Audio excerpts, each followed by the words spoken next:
जी मेरा नाम नेहा पांडे है और मैं इस ग्राम सभा धर्मैतेपुर से प्रधान पद के उम्मीदवार हूँ। जैसा मैं आपको बता दूँ, मैं इस गांव की बहू हूँ, लेकिन मैं लोगों को ऐसा नहीं दिखाना चाहती कि मैं बहू हूँ। मैं लोगों की सेवा इस तरीके से करना चाहती हूँ कि जैसे मैं उनकी बेटी हूँ। कुछ लोगों के कच्चे घर हैं, जिससे कच्चे घरों में बरसात होने की वजह से उन्हें बहुत सारी समस्याएं होनी पड़ रही है। कुछ लोगों के घर में बरसात की वजह से पानी आ जा रहा है, क्योंकि उनकी समस्याओं को कोई देखने वाला नहीं है। और वो प्रधान के पास या किसी के पास भी जाते हैं, अभी करंट में जो भी थे, तो उनकी समस्या उनके कहे मुताबिक, जहाँ तक हमें पता चला है कि उनकी समस्याएं नहीं सुनी जा रही हैं। उन्हें जो भी समस्याएं होती हैं, मैं उन समस्याओं को जल्द से जल्द सुलझा पाऊँ। कुछ लोगों को अभी तक शौचालय नहीं मिला है, तो कुछ को शौचालय मिला है लेकिन उनको आवास नहीं मिला है। जैसे प्रधानमंत्री की आवास योजनाएं जो आई थी, उनके कहे मुताबिक उन्हें आवास योजना नहीं मिल पाई है। जी देखिए, मेरे पास तो भगवान का दिया सब कुछ है, लेकिन मेरे ग्रामवासियों के पास नहीं है। उन्हें बहुत सी चीज़ें की आवश्यकता है जो उन्हें नहीं मिल पाती है। जी, शिक्षा के क्षेत्र में मैं खुद जाके वहाँ घर घर के बच्चों को, हर किसी के पेरेंट्स को ये बोलूँगी कि आप अपने बच्चों को स्कूल ज़रूर भेजिए, क्योंकि शिक्षा आजकल के टाइम में बहुत ही महत्वपूर्ण है। जितने हो सके 500 आदमियों को ले जाके वहाँ पे धरना दे दूँगी कि नहीं, सही समय पर सही फैसला लेकर अपने हाथों से अपनी तकदीर बनाएं। आओ हम सब मिलकर संगठन से गांव की नई तस्वीर बनाएं। नमस्कार, मैं हूं खुशबू पांडे और आप देख रहे हैं न्यूज टाइम नेशन की खास खबर। सुल्तानपुर में चुनावी तूफान चल रहा है। इस वक्त एक से बढ़कर एक दिग्गज चुनावी मैदान में अपनी किस्मत आजमा रहे हैं, लेकिन इसी बीच हमारी टीम की मुलाकात एक ऐसी प्रत्याशी से हुई जिनकी उम्र काफी कम है। वो पहली बार चुनाव लड़ रही हैं। कुछ वक्त पहले ही वो सुल्तानपुर के धर्मेते गांव में बहू बनकर आई थी, लेकिन अब वो बेटी बनकर गांव वालों की सेवा करना चाहती हैं। अब हम एक ऐसे शख्स के घर में पहुंचे हैं। ये मतलब बहुत ही कम उम्र की महिला हैं और ये इस बार चुनाव में अपना हाथ आजमाने जा रही हैं। ग्राम प्रधानी के चुनाव में ये इस बार अपनी दावेदारी ठोकेंगी, लेकिन इससे पहले उन्होंने इलेक्शन नहीं लड़ा है। इससे पहले ये बतौर समाज, जो भी अभी हमको जानकारी मिले उस हिसाब से, ये इससे पहले समाज सेवी के तौर पर इनको यहाँ पर लोग पहचानते थे। और इस बार ये जो है कुछ संजीदा हो गई हैं गांव के हालात को लेकर। इस वजह से इनकी कोशिश ये है कि गांव में कुछ करना चाहिए। इस वजह से ये खुद ही सत्ता अपने हाथ में लेने के लिए इस बार आगे बढ़ रही हैं।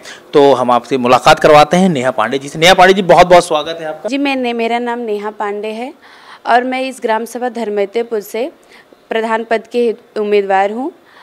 और मैं यहाँ से उम्मीदवार के पद के हेतु अपनी कुछ भावनाएँ रखना चाहती हूँ जनता के सामने। मैं समस्त ग्रामवासियों का हार्दिक अभिनंदन करती हूँ। एक सोच जो सभी के मन में होती है कि हर कोई गांव के लिए कुछ करना चाहता है, मगर वो कुछ कर नहीं पाता। इसलिए मैं उन सभी की मदद करना चाहती हूँ, अपनी तरफ से जितनी हो सके उनकी सहायता करना चाहती हूँ कि उन्हें जो भी समस्याएं होती हैं, मैं उन समस्याओं को जल्द से जल्द सुलझा पाऊँ। इसीलिए मेरे सभी जनता के आग्रह करने पर ही मैंने ये निर्णय लिया है कि मैं इस बार के चुनाव में मैं लड़ूंगी, ताकि मैं उनके जो भी समस्याएं हैं उनका निपटारा कर सकूं। अच्छा, ये आप काफ़ी पढ़ी लिखी हैं, तो अचानक मतलब क्यों आपको ऐसा लगा कि आपको जो है गांव में जाके जो है वो उसमें जो है प्रधानी लड़नी चाहिए? आप चाहती तो किसी बड़ी कॉर्पोरेट सेक्टर में जॉब भी कर सकती थी। अचानक ये गांव में जाके लोगों की सेवा करने का क्या आपको ये कहाँ से सोच आपके अंदर? जी, जब मैं लोगों के पास गई, मैंने लोगों को देखा तो उनकी समस्याएं मुझे, और दूसरे कॉर्पोरेट सेक्टर के हिसाब से उनकी समस्याएं मुझे ज़्यादा बड़ी लगी, क्योंकि उनकी समस्याओं को कोई देखने वाला नहीं है। और वो प्रधान के पास या किसी के पास भी जाते हैं, अभी करंट में जो भी थे, तो उनकी समस्याएं उनके कहे मुताबिक, जहाँ तक हमें पता चला है कि उनकी समस्याएं नहीं सुनी जा रही हैं।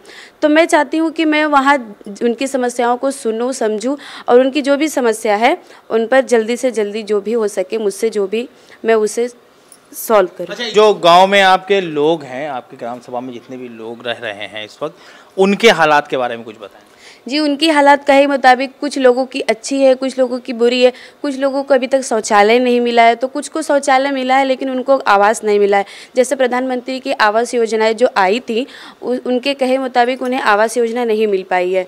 तो इससे लोग बहुत ही प्रभावित हैं, उन्हें बहुत पीड़ित हो रही है। कुछ लोगों के कच्चे घर हैं, जिससे कच्चे घरों में बरसात होने की वजह से उन्हें बहुत सारी समस्याएँ होनी पड़ रही है। कुछ लोगों के घर में बरसात की वजह से पानी आ जा रहा है, जिससे वो घर में रिसाव हो रहा है, पानी छतों से चू रहा है, वो घर में रह नहीं पाते। अच्छा, मान लीजिए कि आप अगर प्रधानी जीत जाती हैं, आप जो है ग्राम प्रधानी जीत जाती हैं, तो सबसे बड़ी समस्या जो इस वक्त होती है लोगों के सामने वो होती है रोज़गार को लेकर। तो आप मनरेगा के तहत जो काम होते हैं जो सरकार कराती है उसको आप किस तरह बढ़ावा देंगी?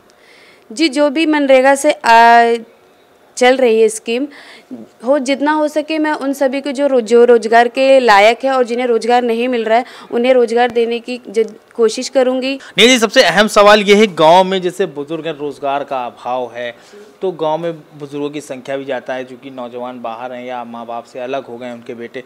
तो बुजुर्गों के लिए आप क्या ऐसा करेंगी कि उनकी ज़िंदगी आसान हो जाए?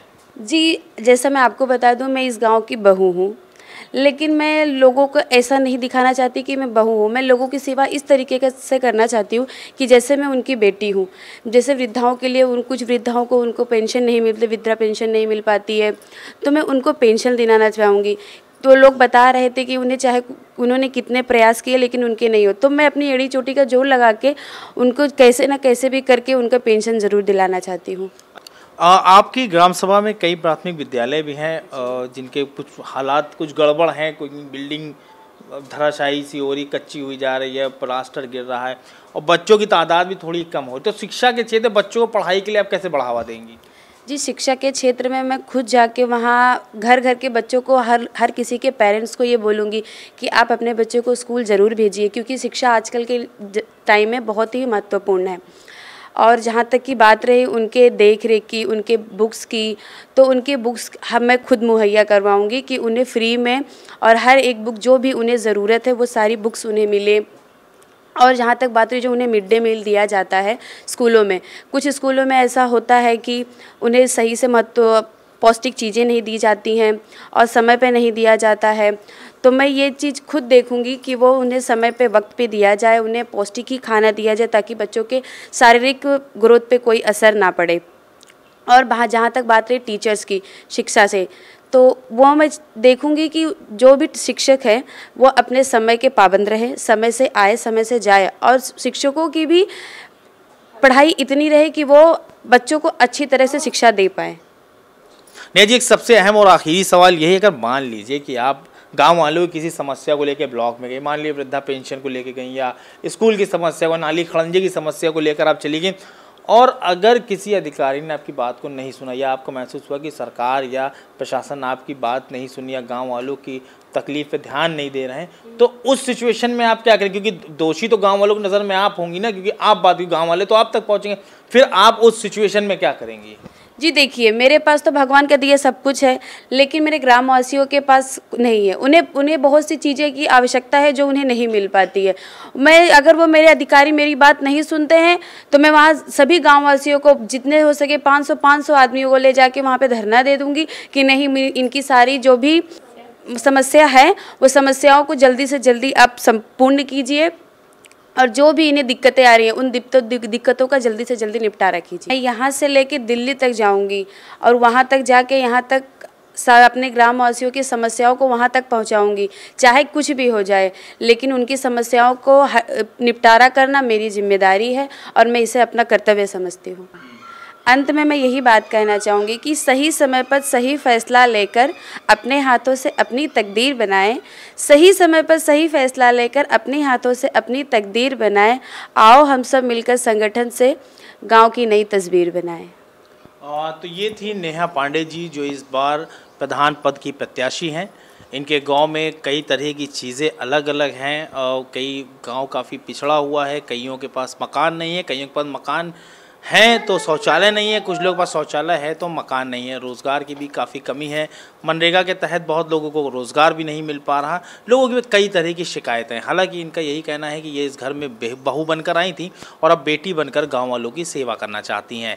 सबसे बड़ी बात यह है कि इनका अब ये भी कहना है कि अगर आने वाले वक्त में ये चुनाव जीतती हैं और उनकी सुनवाई कोई अधिकारी नहीं करता है या शासन प्रशासन की तरफ से किसी तरह की कोताही बरती जाती है, तो ये उस कार्यालय, उस अधिकारी के सामने प्रदर्शन तक करने को तैयार हैं और गांव वालों की बात को गांव की ज़मीन से लेकर ये पार्लियामेंट तक पहुंचाने की एक जुगत में लगी हुई हैं और पार्लियामेंट तक पहुंचाने की ख्वाहिश रखते हैं कि इस बात को दिल्ली तक वो लेकर जाएंगी।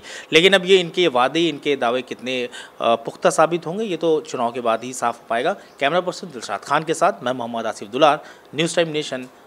आपको हमारी वीडियो कैसे लगी कमेंट सेक्शन में जरूर बताएं। अगर आप ये वीडियो फेसबुक पर देख रहे हो तो लाइक और फॉलो करें, और अगर आप ये यूट्यूब पर देख रहे हैं तो चैनल को सब्सक्राइब जरूर करें। नमस्कार।